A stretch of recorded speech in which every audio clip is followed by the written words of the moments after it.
एक कंपनी इसलिए फेल नहीं होती कि बिजनेस आइडिया वीक था, बिजनेस खराब था। कंपनी स्टार्टअप्स इसलिए बर्बाद होते हैं क्योंकि लीडरशिप बहुत खराब थी, लीडरशिप आप अच्छे से डेवलप नहीं कर पाए। आज की वीडियो के अंदर मैं आपको यही बताऊंगा कि कैसे आपको एक स्ट्रॉन्ग मैन पावर लीडरशिप अपनी कंपनी के अंदर लेकर आनी है। डेवलपमेंट से लेकर ग्रोथ से लेकर रिटेंशन से लेकर सारी चीजें इस वीडियो के अंदर मैं आपको एक्सप्लेन करूंगा। सबसे पहली चीज, बिजनेस में लीडर्स जरूरी क्यों है। देखिए, जब आप ऑफिस में नहीं है, आप ग्रोथ की तरफ है, आपको ट्रैवल करना है, तब आपको लीडरशिप चाहिए जो पीछे से आपकी पूरी टीम संभाल सके। आज अंबानी है, टाटा है, बिरलास है, क्या ये ट्रैवल नहीं करते अपने बिजनेस क्लास से, अपने प्राइवेट जेट से? क्या ये हमेशा मुंबई में बैठे रहते हैं, अपने हेड ऑफिस में बैठे रहते हैं? जी नहीं, ये ट्रैवल करते हैं। पॉलिटिकल पार्टी से मीटिंग करना, लीडर्स से मीटिंग करना, नए मार्केट्स में जाना, नया मार्केट एक्सप्लोर करना। तो जो पीछे हजारों लोग काम कर रहे हैं उनको संभालता कौन है? उनको संभालते हैं लीडर्स। इसलिए लीडरशिप की जरूरत होती है कि आपको कभी बाहर जाना है, नया वेंचर खोलना है, ग्रोथ करनी है, तो पीछे लीडर चाहिए जो आउटपुट पूरी टीम से निकाल के आपको दे सके। अब हायरिंग के टाइम पे एक लीडर की क्या पहचान होनी चाहिए? देखिए, पहली चीज आपको ये देखना पड़ेगा कि क्या ये बंदा रिस्पॉन्सिबिलिटी लेने वाला है, हाँ या नहीं। दूसरा, कम्युनिकेशन स्किल कैसी है, डिसीजन मेकिंग पावर कैसी है, ओनरशिप माइंडसेट है या नहीं है, इन्फ्लुएंस कर सकता है नहीं कर सकता। अगर किसी को बंदा इन्फ्लुएंस नहीं कर सकता, ओनरशिप माइंडसेट नहीं है, तो एक किसी लीडर के लायक नहीं है। अब एक लीडर आप कंपनी के अंदर लेकर आ गए तो उसको मैनेज कैसे करना है, ग्रो कैसे करना है। देखिए, सबसे पहले अपने लीडरशिप को है ना सिस्टम दो, एसओपी दो, प्रोसेस दो। माइक्रो नहीं, मैक्रो मैनेज करो। उसको छोटा मोटा प्रोसेस बनाने दो, बट बड़े डिसीजन आप खुद लो। बट एक चीज के अंदर मैं क्लियर करूंगा, अगर आप एक स्टार्टअप चला रहे हो, छोटा बिजनेस चला रहे हो, तो शुरुआत के अंदर जिनको आप लीडरशिप में लेकर आओ, एक साल पहले आप उनको हैंड होल्डिंग देना, उसके बाद डिसीजन मेकिंग की थोड़ी थोड़ी पावर डेलीगेट करना चालू करना।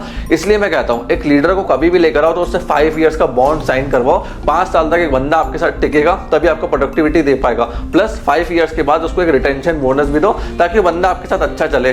प्रेशर में कैसा काम करता है, कुछ टारगेट्स आपको देने पड़ेंगे। क्योंकि देखो, अगर कोई बंदा अच्छे से हार्डवर्क करके टॉप नहीं करता ना, तो उसको प्राइज नहीं मिलता है। जब फर्स्ट जो बच्चा आता है टॉप करता है, उसको प्राइज मिलता है, टॉपर्स आईएएस बनते हैं, आप समझ रहे हो। तो अगर वो बंदा प्रेशर हैंडल नहीं कर पा रहा है, आउटपुट्स नहीं लेकर आ पा रहा है, तो वो लीडरशिप के लायक नहीं है। अब टॉप लीडरशिप की मैं आपको स्ट्रैटेजी एंड फॉर्मूला दे रहा हूं कि अगर आपको एक 4-5 जनों की टीम बनानी है, कोर ऑटोमेशन करना है, ग्रोथ करना है, तो क्या टीम होनी चाहिए? सबसे पहले आपके पास होना चाहिए सेल्स का लीडर, फिर होना चाहिए ऑपरेशंस का लीडर, फिर होना चाहिए मार्केटिंग का लीडर जो लीड से कराएगा, फिर होना चाहिए एचआर का लीडर जो हायरिंग करेगा, फिर होना चाहिए 5वां फाइनेंस का लीडर। ये 5 लीडर आपको चाहिए। सेल्स वाला गल्ला संभालेगा, रोज कैश फ्लो लाएगा। ऑपरेशंस वाला पूरे धंधे को संभालेगा। तीसरा मार्केटिंग वाला लीड्स लेकर आएगा। चौथा एचआर वाला लोगों को संभालेगा, कंपनी में अच्छा कल्चर लेकर आएगा। और 5वां फाइनेंस वाला ये प्रॉफिटेबिलिटी, टैक्स सेविंग, ये सब देखेगा। अब सबसे इंपॉर्टेंट ट्रूथ, पर्सनल एडवाइस दे रहा हूं, जो एम्प्लॉय लेट आता है, एक्सक्यूज देता है, रिस्पॉन्सिबिलिटी से भागता है, वो कभी अच्छा लीडर बन ही नहीं सकता। लीडर वही बन सकता है जो सारे काम को हैंडल कर ले, आउटपुट्स की तरफ भागे, उसका हंगर माइंडसेट हो। अगर हंगर माइंडसेट नहीं है, ग्रोथ माइंडसेट नहीं है, ऐसे बंदे को हमने लीडर बना दिया तो पूरी कंपनी खराब हो जाएगी आपकी। हमेशा ग्रोथ वाले को, हंगर वाले को आपको लीडर बनाना है। लीडरशिप के अंदर सॉफ्ट स्किल भी होनी चाहिए, हार्ड स्किल भी होनी चाहिए। और आपको देखना पड़ेगा लास्ट 6 मंथ्स से कंपनी के अंदर बैठ के करा क्या है। उसका अगर क्लियर जवाब है कि ऐसे में अगले 6 महीने, 1 साल, 2 साल में ग्रोथ कर दूंगा, तो पोटेंशियल लीडर है। अगर ब्लैंक फेस है, छोटा मोटा इधर उधर का आंसर दे रहा है, तो रिजेक्टेड है। लीडरशिप में कभी भी एक्सक्यूज नहीं होता, इस चीज का ध्यान रखना। प्लस पास्ट उसका एक्सपीरियंस क्या है, मतलब जैसे किसी कॉलेज में रहा था, वहाँ एक्सपीरियंस क्या था, प्रीवियस कंपनी का एक्सपीरियंस क्या है, टीम कोऑर्डिनेशन का क्या है, कैसे कंपनीज को मैनेज करेगा, कैसे इंटरव्यू देने आया था आपके पास, फर्स्ट टाइम वो आपसे मिला, सेकंड टाइम वो आपसे मिला, आप क्वेश्चन पूछ रहे हो, टास्क दे रहे हो, उनका आंसर कैसे दे रहा है। तो वो सारे लीडरशिप की चीजें होती हैं। फिर सेल्फ डिसिप्लिन उसका कैसा है, टाइम मैनेजमेंट कैसा है, फिटनेस कैसी है, रीडिंग कैसी है, प्लानिंग कैसी है, नोट्स टेकिंग कैसी है। देखो, जो आदमी 10 बजे बोल के 2 बजे ऑफिस आ रहा है, 1 बजे ऑफिस आ रहा है, वो घंटा किसी काम का नहीं है। अगर वो बंदा 1 बजे 12 बजे ऑफिस आ रहा है, तो वो लीड नहीं कर सकता। इस चीज का ध्यान रखना कि आपको 10 बजे का कमिट कर रहा है और 1-2 बजे खुद ऑफिस आ रहा है। फिटनेस नहीं है, खुद वो पॉपकॉर्न खाता रहेगा, कोल्ड ड्रिंक पीता रहेगा, ये कहते हैं ना, सारे तरह के फास्ट फूड खाएगा, चटकारे लेके खाएगा। ऐसा बंदा लीड नहीं कर सकता। उसके फिटनेस एंड हेल्थ ही नहीं हो, क्या लीड करेगा बैठ के।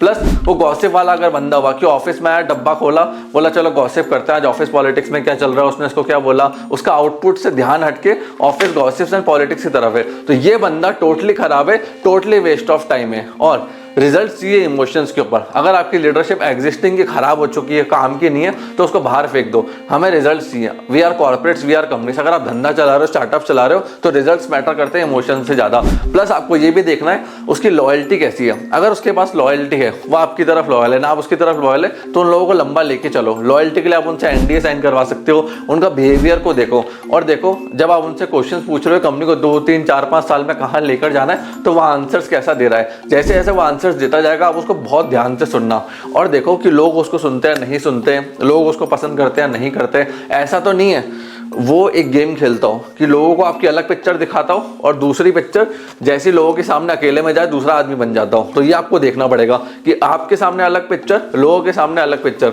वो सबसे ज्यादा चीज का ध्यान रखना है। ये लोग डबल माइंडेड, डबल गेम खेलने वाले होते हैं, कभी लंबा नहीं चल सकते। लॉयल्टी टेस्ट के लिए आप क्या कर सकते हो, किसी दूसरे से है ना एक शैडो कॉल लगवा दो कि भैया मैं आपको ऑफर दे रहा हूँ इतने इतने रुपए का, क्या आप मेरे को 1 महीने में ज्वाइन कर सकते हो। फिर 1 महीने तक उसकी हरकत देखना, आपको सब चीज मालूम पड़ जाएगी। उसको छोटा मोटा पैसा देके देखो कि वो मनी को कैसे हैंडल करता है, ट्रांसपेरेंसी है या नहीं है, रिपोर्टिंग है या नहीं है, ऑनेस्टी है या नहीं है, पैटी कैश, पैटी क्लाइंट, इन सबको कैसे हैंडल करता है। फिर उनके पैटर्न को देखो, ऑब्जर्वेशन को देखो कि उनकी कंपनी में ये बोलता है कि ये उनकी कंपनी है, हमारी कंपनी है। डिफरेंस देखो, उसका बॉस एटीट्यूड है, कैसा एटीट्यूड है, उसके वर्ड्स को बहुत ध्यान से देखो। ये कुछ चीजें होती है जो एक लीडर में आपको ऑब्जर्व करनी पड़ती है ओवर द टाइम।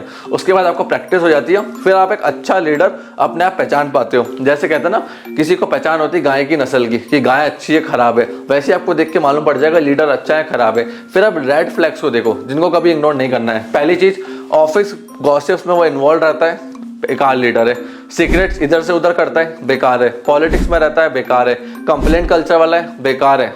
फिर आपने कुछ काम दिया, आपने बोला 2 दिन तक एक्शन नहीं हुआ, ये सारे रेड फ्लैग है। अगर ऐसा लीडर आपको मिलता है तो बिल्कुल बेकार है, इस चीज का ध्यान रखना। अब एक चीज ध्यान रखो, आपको भी कई बार उसके साथ लॉयल्टी बिल्ड करनी पड़ती है अपने नए लीडर्स के साथ। आप उनको रिस्पेक्ट देके, ग्रोथ की अपॉर्चुनिटी देके, रिकॉग्निशन लेके, सेंस ऑफ ओनरशिप लेके और फ्यूचर का क्लियर विजन देके अच्छे लीडर्स के साथ लीडरशिप को बिल्ड कर सकते हो। इसके लिए आप क्या कर सकते हो, डिले रिवॉर्ड टेस्ट। मतलब उसने आपसे बोनस मांगा, प्रमोशन मांगा, आपने उसको 2, 3, 6 महीने बाद कर दिया, उससे भी आपको आइडिया लगता है बंदे पेशेंस है या नहीं है। क्या आपने कुछ पैसा काटा या बोला मैं 6 महीने बाद दूंगा, अभी कैश फ्लो नहीं है, तो कैसा बिहेव कर रहा है, वो भी अंडरस्टैंडिंग दिखा रहा है आपके साथ कि ठीक है 6 महीने बाद आप मेरे को दे देना, या एकदम गुस्से में आ गया, डिमोटिवेट हो गया, कंप्लेंट करने लग गया, इधर से उधर बात उधर करने लग गया, तो आपको समझ में आएगा कि ये बंदा लीडरशिप के लॉन्ग टर्म लायक है या नहीं है। फिर इंटीग्रिटी टेस्ट देखो, जैसे आपने कोई प्रोसेस बताया, कुछ भी बताया और उसको बोला कि लेटर ऑन इस क्लाइंट के लिए इस प्रोसेस को रहने देना, ये क्लाइंट इतना काम का नहीं है। देखो वो उस प्रोसेस को फॉलो करता है नहीं करता, सारे क्लाइंट्स को, सारे टीम मेंबर्स को इक्वली ट्रीट करता है नहीं करता।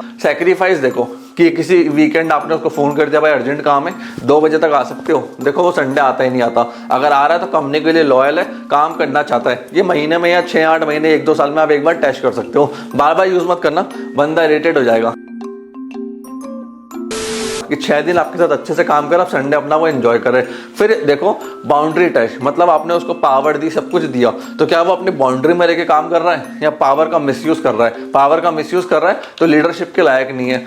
फिर देखो कि हमने बहुत सारी उसको प्रॉब्लम्स दी, तो उन प्रॉब्लम्स को नोट डाउन करो कि इन प्रॉब्लम्स का इसने ऐसे ऐसे सोल्यूशन निकाला, आप होते तो कैसे निकालते, अब इसने कैसे निकाला है, प्रोफेशनल रहा या नहीं रहा। और आप चाहोगे तो मैं कंप्लीट वीडियो लॉयल्टी टेस्ट के ऊपर लेकर आ जाऊंगा, जहां पे लीडर्स की रेटिंग होगा, स्कोर बोर्ड होगा, रेड फ्लैग्स इंडेक्स होगा, सब कुछ होगा। तो एक कंप्लीट स्कोर बोर्ड मैं आपके लिए लेकर आ जाऊंगा। लॉन्ग टर्म क्वेश्चन पूछ सकता है उससे बार बार क्लैरिटी के ऊपर कि भैया तुम्हारी लॉन्ग टर्म क्लैरिटी क्या है, कंपनी के साथ, मेरे साथ, ग्रोथ के लिए, मार्केट के लिए, या जो हम काम कर रहे हो कहां तक तुम्हें दिखता है। तो इन सारे क्वेश्चन से जब वो आपको आंसर करेगा, उससे भी आपको आइडिया लगेगा। देखो एक नॉर्मल बंदा है ना, आपको हूँ हाँ यस नो छोटा मोटा आंसर करेगा, बट जिसको आपके साथ लंबा चलना है, वो आपको डिटेल में आंसर देगा, डिटेल में आपसे और क्वेश्चंस भी पूछेगा, आपसे डिस्कस भी करेगा। जिसको नहीं चलना, वो छोटा मोटा आंसर देके, एक्सक्यूज देके वहीं से कट जाएगा।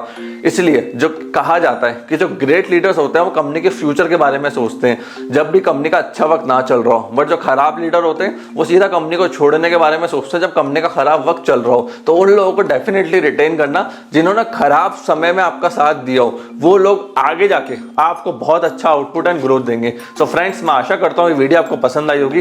कोई भी डाउट है रिगार्डिंग लीडरशिप आप कमेंट कर सकते हैं, और अगर आपको केपीआई चाहिए, स्कोर बोर्ड चाहिए, फ्रेमवर्क चाहिए कि मैं इसके ऊपर डिटेल वीडियो बनाऊं, तो नीचे कमेंट सेक्शन में लिख देना। मैं डेफिनेटली नेक्स्ट वीडियो इसके ऊपर लेकर आऊंगा। आपने इस वीडियो को यहां तक देखा, हम लोग उत्तर पर सपोर्ट दिया, उसके लिए धन्यवाद।